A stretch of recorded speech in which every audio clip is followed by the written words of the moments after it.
Olá, eu sou a Maiara Decotê e esse é o nosso R7 Fala Comigo. Seja muito bem-vindo. No episódio de hoje, nós vamos falar sobre o transtorno do espectro autista, já que nesse mês de abril, no dia 2, foi comemorado o Dia Mundial da Conscientização do Autismo. E para tirar todas as nossas dúvidas sobre esse tema, nós vamos receber a doutora Amanda Teixeira, que é neuropediatra da Rede DOR. Seja muito bem-vinda, doutora Amanda. Obrigada, Maiara, pelo Vamos, convite. vamos bater esse papo, então? É um Vamos. assunto que esse mês vai estar muito em evidência por conta desse mês de conscientização. A gente sabe que, infelizmente, tem muita desinformação sobre o assunto por aí e muitas famílias que estão passando por esse processo de ter em casa um filho com o transtorno, né? Então, toda informação é sempre muito bem-vinda. Então, para a gente começar, eu queria que a gente explicasse, por exemplo, que houve essa mudança de nomenclatura com os anos, né? Uhum. Quando a doença começou a ficar em voga, muitas pessoas falavam apenas criança autista, Uhum. autismo, e hoje a gente chama de transtorno do espectro autista. Por que dessa mudança e qual foi a importância de colocar a nomenclatura correta? Bem, antigamente, né, nós tínhamos algumas divisões. Tinha o autismo, tinha alguns tipos do autismo, tinha o Asperger, que é o bem famoso, é o mais conhecido, talvez, assim, que hoje a gente chama de autismo leve. E depois foi observado o quê? Que o autismo, ele é um espectro, ou seja, cada criança com autismo tem sintomas, características específicos, claro, porque existem pré-requisitos para concluir um diagnóstico, mas cada criança tem certa gravidade e intensidade de sintomas e características. Então, com o tempo, o que foi percebido? Que era mais importante classificar todos esses que antigamente eram classificados em autismo, em transtorno do espectro do autismo ou transtorno do espectro autista. Então, foi percebido e classificado dessa forma. Então, dessa forma, ficou mais fácil para classificar. Antigamente, uma criança era classificada como Asperger. E aí, o Asperger não era autista. O que nós percebemos? O paciente com Asperger, ele também é um paciente com autismo. Então, isso também facilita, inclusive, na aquisição de direitos. Ninguém viu um autista igual ao outro. Existe uma máxima que a gente fala, um autista não é igual ao outro. Se você viu um autista, você viu um autista. Então, eu tenho aqui um autista que ele tem um pouco mais de dificuldade na comunicação, eu tenho um outro autista que ele tem menos dificuldade na comunicação, tenho uma criança que fala cedo, tenho uma criança que fala mais tarde, eu tenho crianças que não falam, mas todas elas são autistas. Não dá para cuidar em bloco, né? É um tratamento individualizado. E na hora de você, por exemplo, diagnosticar, identificar que existe um transtorno naquele indivíduo, é mais fácil isso acontecer quando ainda é uma criança ou quando já é um adulto?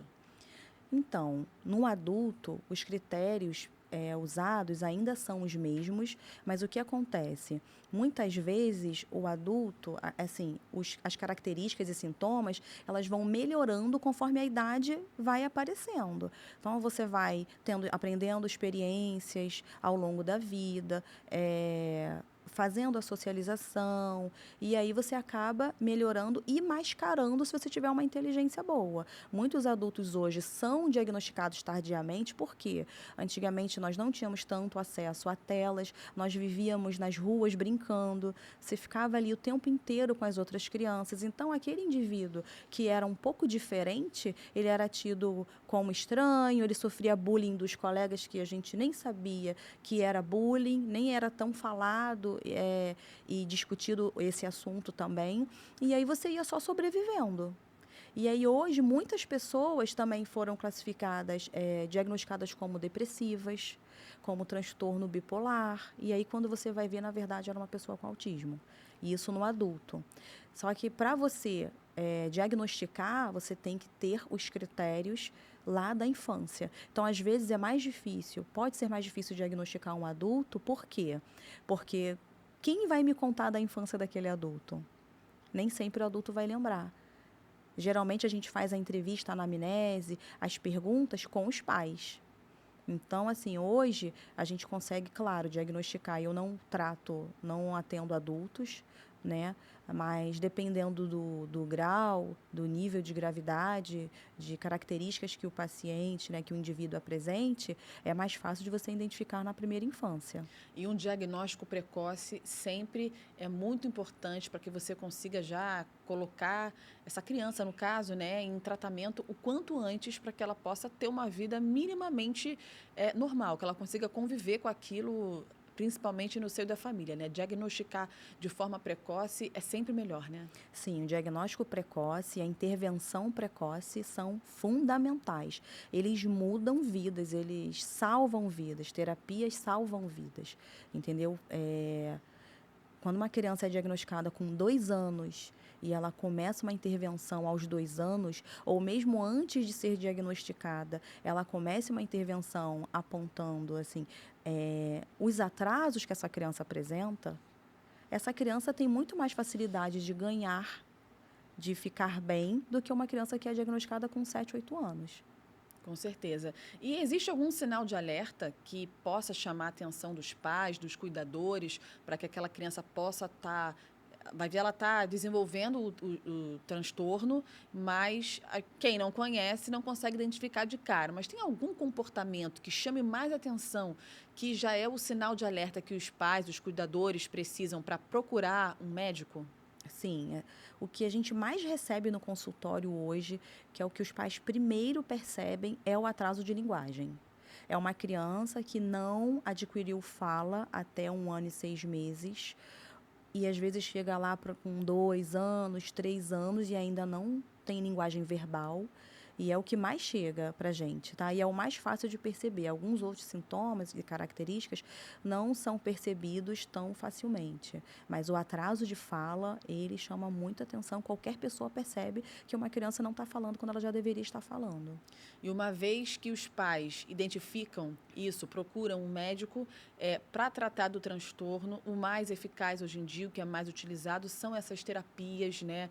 Fono, neuropsicólogos, né, também. Uhum. Então, muita gente se preocupa com medicação e, no caso do transtorno, a medicação ela é um paliativo. O tratamento é mais na gama da terapia mesmo, né, doutora? Isso. O tratamento do autismo, ele é a base de terapias multidisciplinares. Fonoaudiologia, psicologia, terapia ocupacional é muito importante também, psicomotricidade, às vezes uma fisioterapia motora, se o paciente tiver uma hipotonia importante. E acaba que, como alguns não, perdão, a maioria dos pacientes não tem acesso a essas terapias, principalmente de forma precoce, a gente tem que medicar porque é um paciente que não conseguiu ser tratado precocemente e ele vai perpetuando os sintomas durante a vida. E acaba que a gente tem que medicar.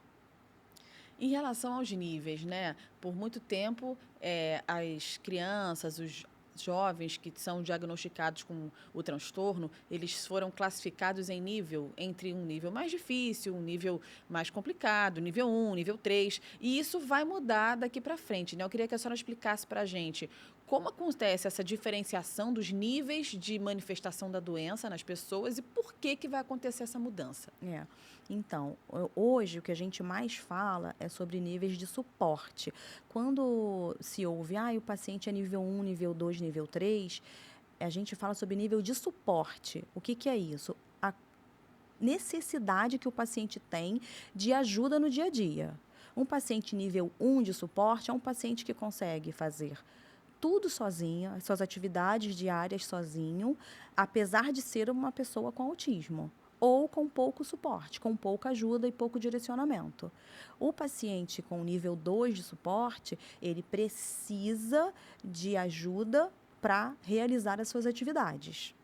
E o paciente com nível 3 é um paciente que não consegue realizar atividade sozinho. Ele tem que receber alimentação, ele é um paciente muitas vezes fraldado, é um paciente que os responsáveis têm que dar banho, tem que realizar o cuidado mesmo integral desse indivíduo, né? E no CID-11, né, que é a classificação internacional de doenças, o autismo ele vem direcionado, não, não sei como eu te digo, ele está relacionado à presença ou não de deficiência intelectual, que acaba também coincidindo com os níveis de suporte, claro, entendeu? Mas a partir de agora ele vai ser direcionado, classificado, achei a palavra, como presença de deficiência intelectual ou sem presença de deficiência intelectual. Até porque é uma classificação que às vezes fica muito marcada, né? A pessoa falar mais agressivo, mais calmo, mais difícil, mais fácil de lidar. Então, quando você classifica dessa forma, você meio que coloca as crianças ou quem estiver com transtorno, né, num nível um pouco mais democrático de tratamento, digamos assim. Exatamente, porque acaba que o paciente tem até um livro muito bom, Leve para Quem? Porque o paciente com nível 1 de suporte, ele sofre preconceito. Ele vai fazer perícia médica para conseguir benefício, ele não tem direito. Então, algumas coisas, acaba que o paciente sofre preconceito. O paciente perde por ser classificado de uma forma como se ele fosse mais tranquilo, entendeu? Existe alguma classificação dessa que seja mais comum nessa sua rotina de atendimento, de consultórios, na rede pública, na rede privada? Existe algum nível, né, digamos assim, já que a gente ainda tem essa nomenclatura, de autismo, que seja o mais comum de se manifestar, ou um que não é tão comum? Como que vocês percebem isso? Geralmente, os pacientes com maior gravidade são pacientes com doenças genéticas. Acontece bastante. Você vê que o paciente... Hoje, a gente ainda não consegue diagnosticar tanto, tá? Porque a gente também não tem acesso a esse tipo de diagnóstico, esse tipo de exame tão facilmente, mas na maioria das vezes a gente percebe que o paciente ele tem alguma característica que indica alguma alteração genética. E aí esses pacientes são os pacientes mais graves. E também os pacientes, assim, a gente pode ter um paciente, falando em espectro, eu posso ter um paciente que era nível 3, que era um paciente com muito prejuízo, e esse paciente depois ser um paciente com nível 2, que ele melhorou os prejuízos, que ele recebeu terapias de forma precoce, ele recebeu intensidade de terapias. Isso pode acontecer, o paciente pode passear dentro do espectro, né? Então, assim, existem essas duas, não são pilares, mas são duas causas, assim. Um paciente tem doença genética e ele pode ter um autismo secundário e o paciente não teve acesso à terapia. O que faz toda a diferença, Faz né? muita diferença.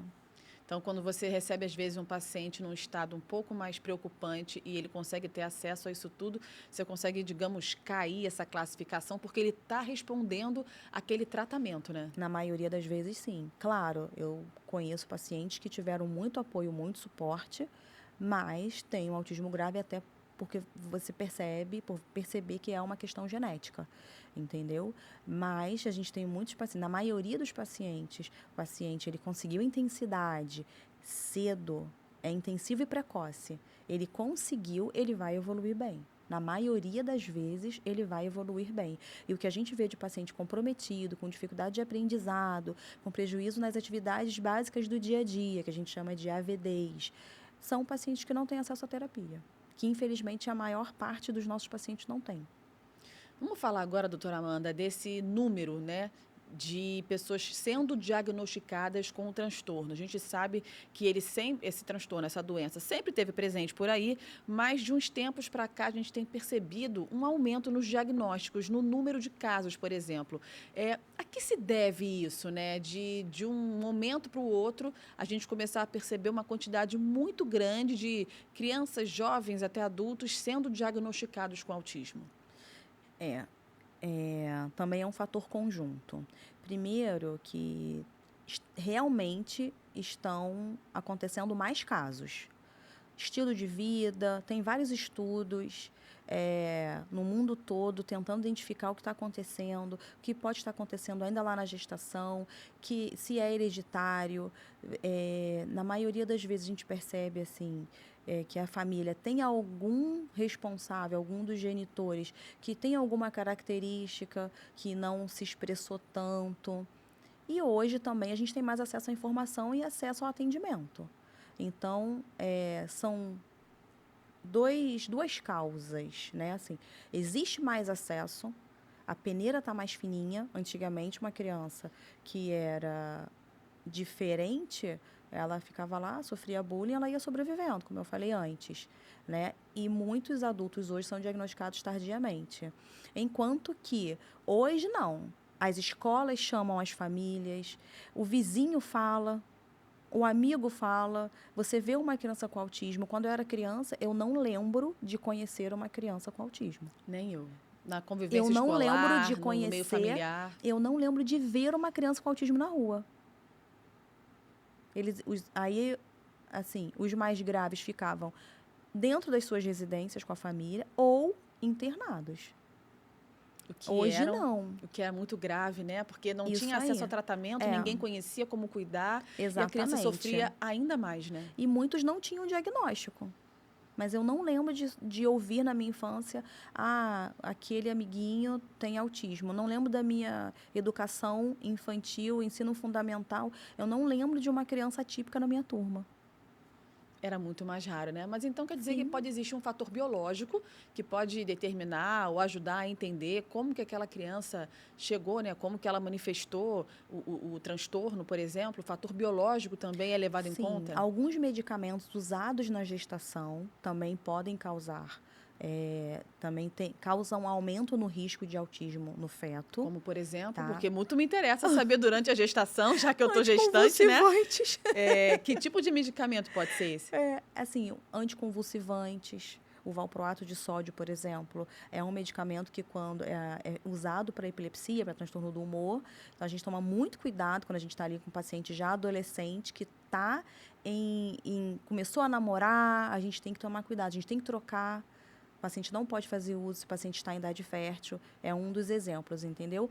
Mas, assim, estilo de vida também. Exposição a agrotóxicos, metais pesados. Tem muitos estudos ocorrendo, mas, assim, alimentação piorou muito.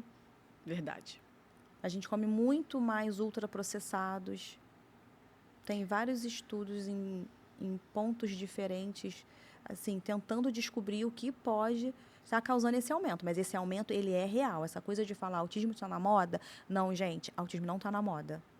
O autismo, ele é real e ele está acontecendo.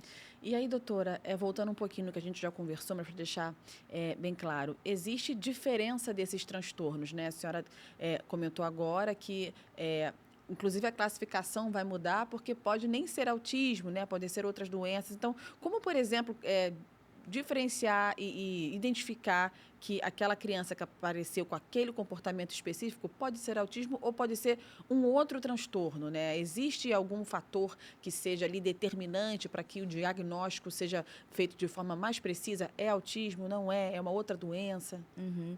Sim, para você fechar um diagnóstico de autismo, existem três características que o paciente tem que apresentar. Ele tem que ter prejuízo na comunicação social, prejuízo na interação social e comportamentos repetitivos e restritos. O paciente é um paciente, por exemplo, vou te exemplificar.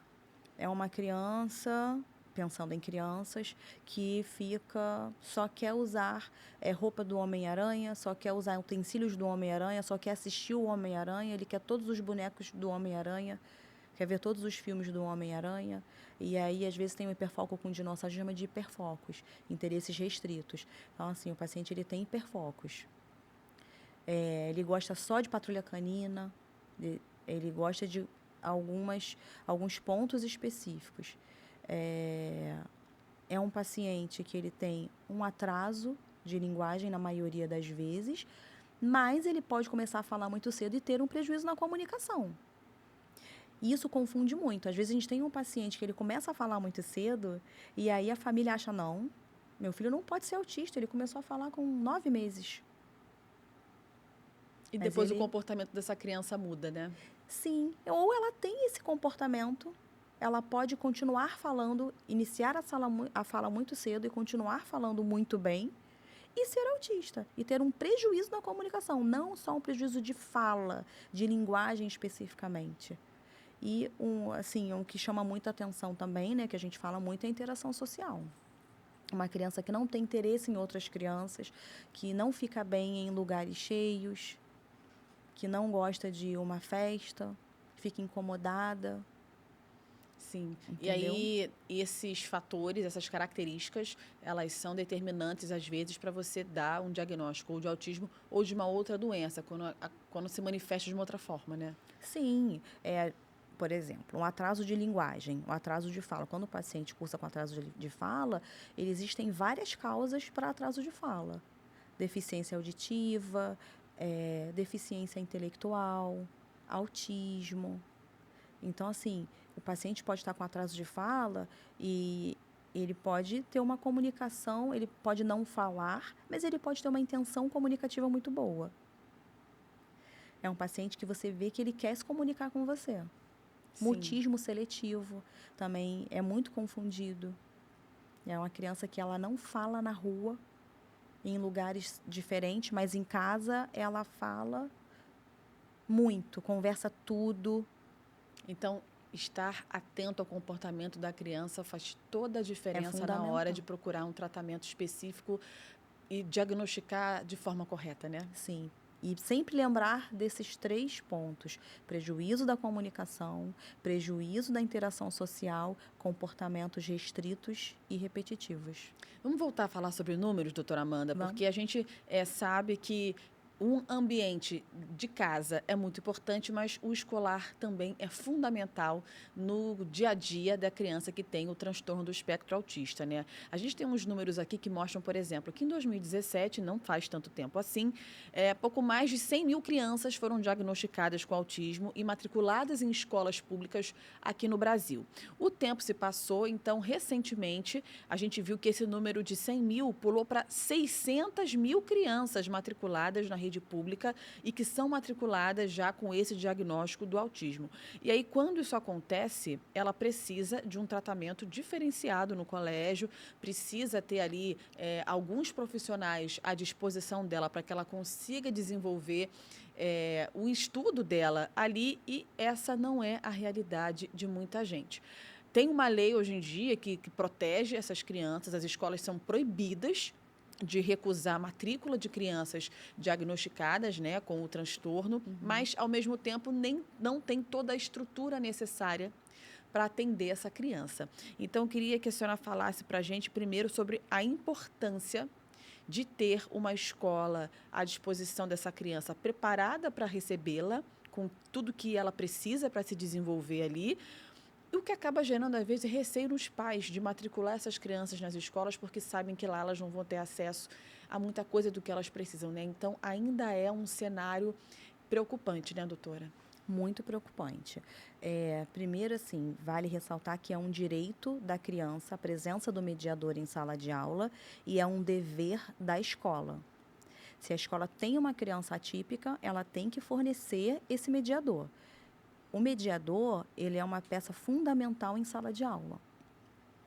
Não é para ser babá da criança, é para incluir, é para inserir, é para ajudar em uma atividade, entendeu? E a falta do mediador faz com que a criança, um professor em sala de aula, com 30 crianças, você não vai conseguir humanamente dar atenção para uma criança só. Não tem como o professor fazer isso. Então, o mediador, ele faz esse papel de mediar mesmo. Não só o aprendizado, de ajudar nas tarefas, mas também de inserir e de incluir. Vamos brincar na hora da brincadeira? Vamos incluir aqui o nosso amigo? Vamos brincar de pega-pega com ele também? Ajudar a criança nessa parte. E nesse cenário, digamos assim, uma criança que consegue estar numa escola pública e que tem acesso ao mediador, isso acaba sendo uma continuidade de um tratamento que essa criança já faz fora do ambiente escolar, das terapias que ela precisa ter acesso e tudo mais. Então, na hora de você tratar uma criança que está com um transtorno, você sabendo que ela está num colégio onde ela tem acesso a um mediador e tudo que é necessário, isso também é uma extensão do tratamento dela? Sim, faz parte. A escola tem um papel fundamental na melhora no tratamento dessas crianças. E oferecer um mediador, oferecer sala de recursos, oferecer uma sala sensorial para crianças que têm sensibilidade sensorial é muito importante. O mediador ele tem um papel muito importante. Ele faz a diferença. Ao mesmo tempo que, se o cenário for o contrário, é uma criança que está numa escola pública, que não tem mediador, não consegue ter essa atenção diferenciada que ela precisa, isso acaba se refletindo em todo o tratamento e acompanhamento que ela faz fora do colégio, né? Sim, e na família também. Porque as mães são obrigadas a ficar em sala de aula com a criança.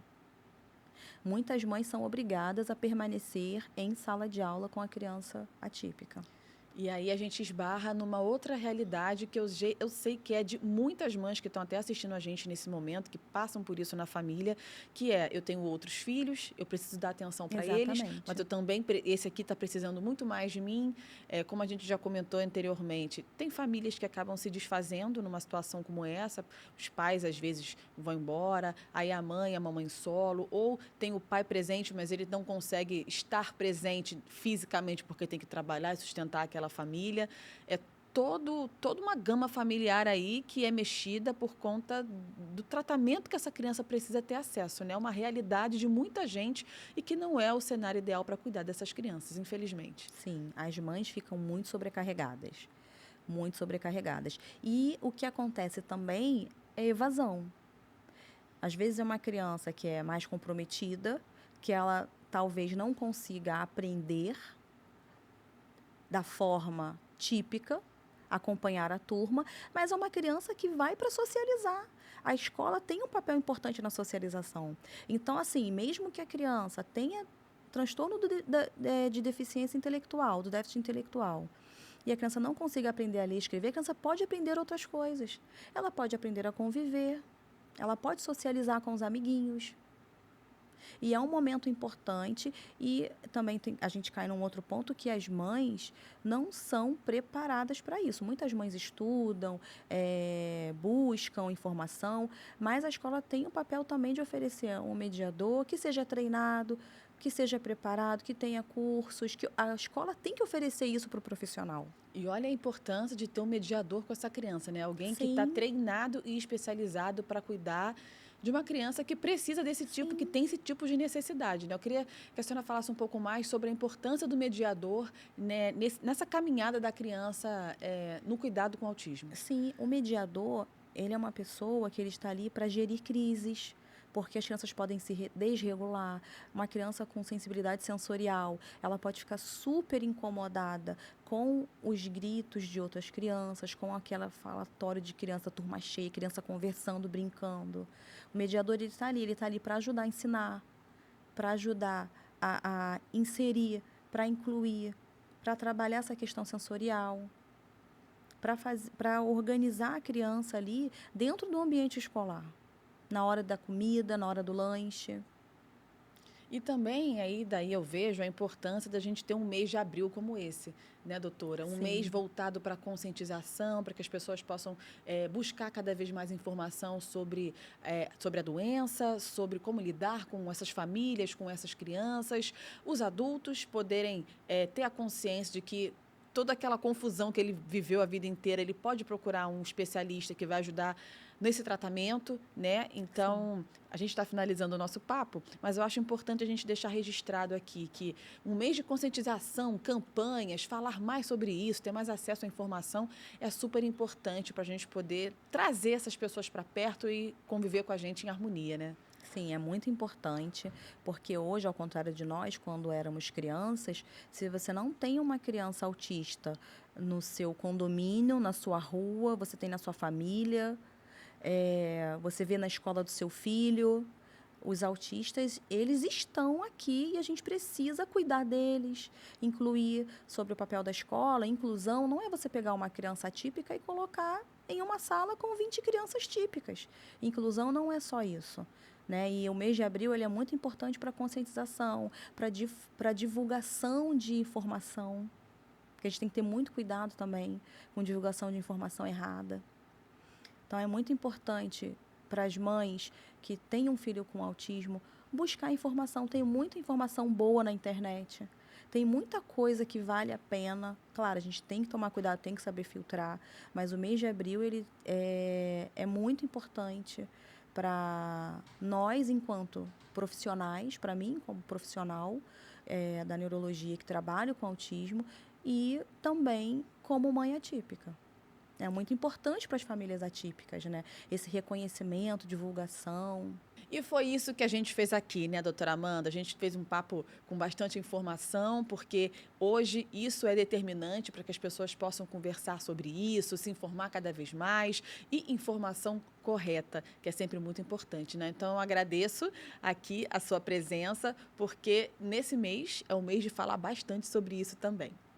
E esse foi o nosso R7 Fala Comigo. E se você conhece alguém que pode se interessar sobre esse nosso bate-papo, manda esse link para essa pessoa. Muito obrigado pela sua audiência e eu te vejo na próxima. Até mais.